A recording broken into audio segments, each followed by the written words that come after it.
Alright guys, today I'm going to show y'all how to bleed the brakes on any Surron or Talaria model. They're pretty much identical, so let's get to it. As today we're going to be doing it on the 2024 Surron LBX, and you do need a brake bleed kit. This one is nice and cheap and it gets the job done real well. I'll leave a link in the description and a rag because this job can get pretty messy. Now you're going to want to take the brake caliper off. It is a torque specimen on a Surron, so I'll get to that. Next, you're going to want to take the brake pads out with this pin right here. It is a 3mm Allen. You should be able to just push the brake pads through like that, and it'll pop out on the other side. Try not to touch the inside of your pads with your fingers because they have mineral oils and they can make your pads bad. Next, you're going to want to push your pistons in so you can fit the bleed spacer in it. You could do this with any old flathead screwdriver. Take it and you push it out like this. It should come and push in pretty easily like that. Now once you got them pushed in, you want to put the spacer, the 4-piston spacer in with the provided brake pad bolts. And push it in through the bottom and then just push the pin directly through it. You're going to want to suck the syringe up with the fluid until it's nice and full. Alright, and then you're going to want to break this bleed port open. Some fluid will leak out. That is totally normal. You are going to need to find the tip that will thread in and screw into here. It's in the bleed kit, and once you do, just screw the syringe in.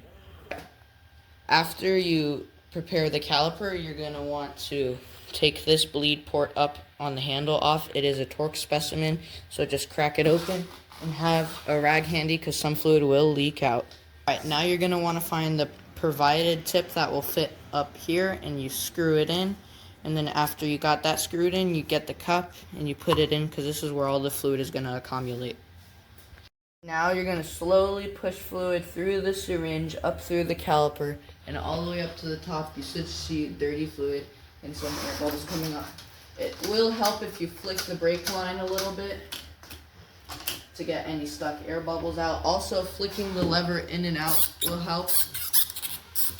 And you just do this until you got all the air bubbles out and the syringe is completely empty. Alright, after you finish pushing all the fluid through, the cup should be full. And now you're going to want to take the cup off and have a rag handy because some will leak. And you just want to go dump this somewhere. I'm going to go dump it in the grass. Alright, now you're going to want to take this cap off and insert the cap as quickly as you can so no air bubbles get out, just like that. Tighten it down. You don't need to go too tight. Just nice and snug. Like that. Now you're going to want to spray the lever real good to get any mineral oil off, get the lever and everything like that, and wipe it all up with a rag.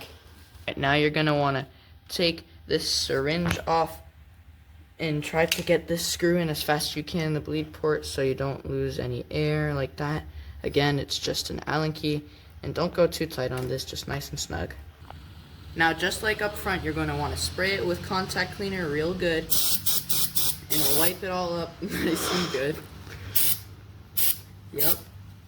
Make sure you get all that mineral oil off and try not to get any on the rotor. Alright, now you're going to want to take the yellow block out just by loosening this with the Allen wrench, and it'll just slide right out. Now you're going to want to reinstall your brake pads just like this, slide them through and put the pin in. Now, at this point, we're almost done. Screw your caliper back in with the torque specimen bolts. Alright, now you're going to need 2 people to do this job to align the brake caliper. Make sure the bolts are nice and loose so it can wiggle around. And somebody up here at the lever, have them squeeze the brake line and then come down here and tighten the bolts. Alright, now you have bled your Surron brakes and they're better than before. Like and subscribe.